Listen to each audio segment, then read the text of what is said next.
Shabbat Shalom and Chag Sameach. Starting tonight, Friday night in the diaspora through tomorrow night, we celebrate the festival of Shemini Atzeret, which comes at the end of Sukkot and is actually entirely separate and distinct from Sukkot. We no longer sit in the sukkah, neither do we shake the lulav and the etrog anymore. However, Shemini Atzeret itself is what Jerry Seinfeld would possibly have called a festival about nothing. It is the tofu of festivals. It tastes like whatever it goes with.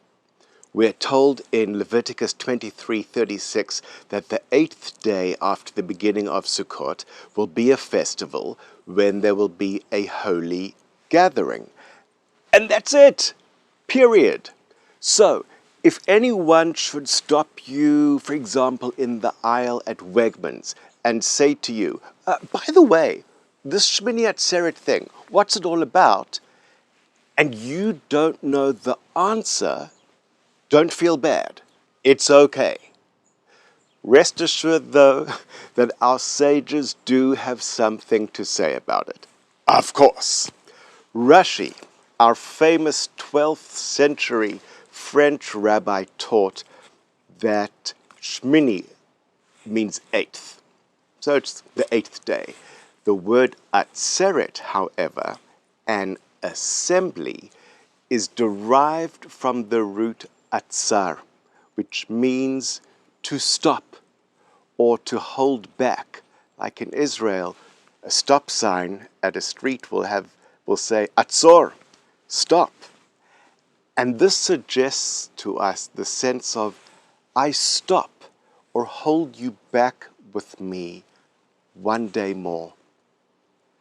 Rashi offers the parable of a monarch who invites their children to a multi-day banquet, and when the time arrives for the children to take their leave of the monarch to go home, the monarch says, "Children, I beg of you, stay one day more with me.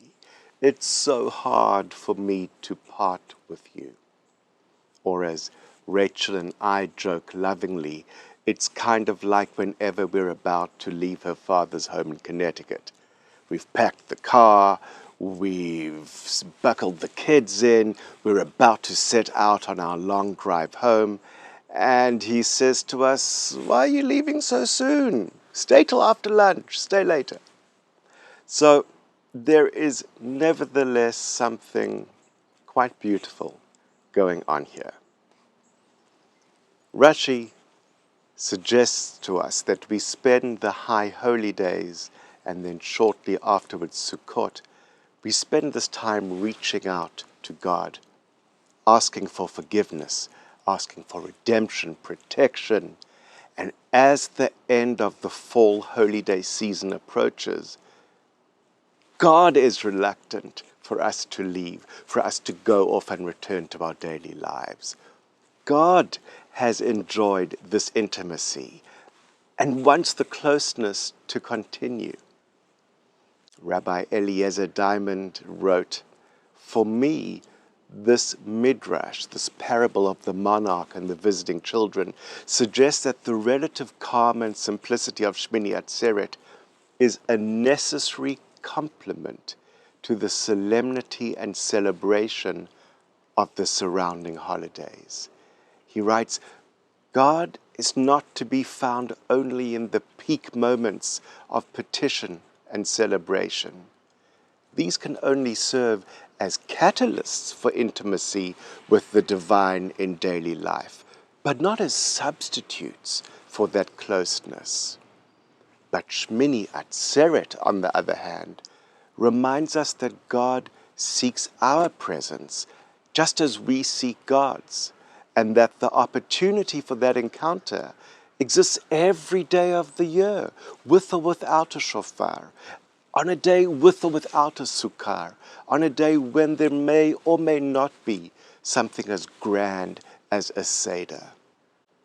You know, we at Temple Beth David have spoken before about how one of the great challenges in life is to not be constantly chasing the high moments, the peaks, and that on the other hand, neither can any of us possibly tolerate living with constant lows.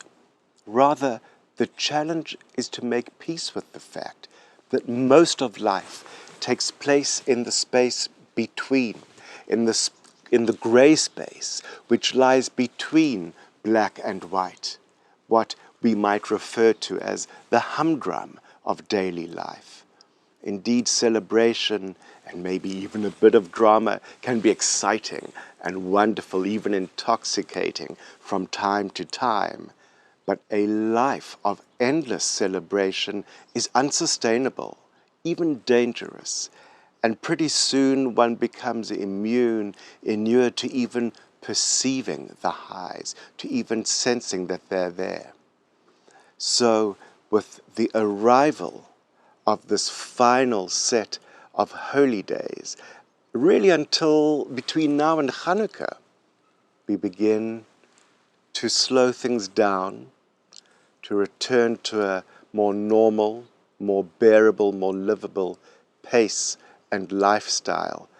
And to tell the truth, we anticipate that even the weather is soon going to turn a bit grim, and that the challenge is going to be for us to continue to strive to make God a part of our experience of daily life, even then, even when it's difficult, for us to continue to seek that connection even then, and to learn to celebrate what we might call the smaller things, to learn to celebrate little victories, little pleasures and joys, and to find meaning and rejoicement even in them.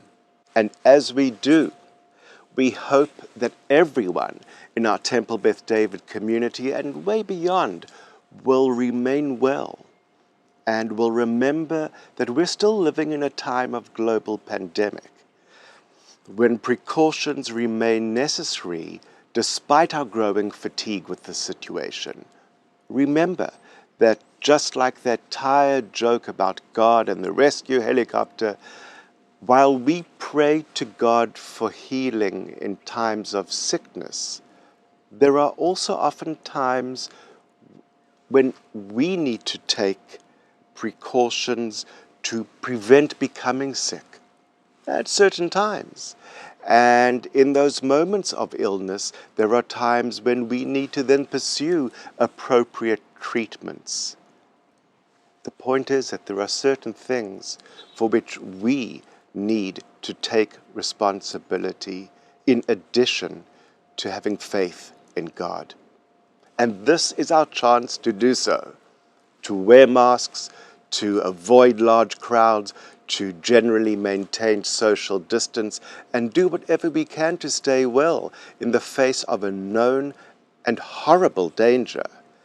And here too, in Western New York, where the infection rate is very low right now, we still need to be cautious. We can do this. Shabbat Shalom and Chag Sameach.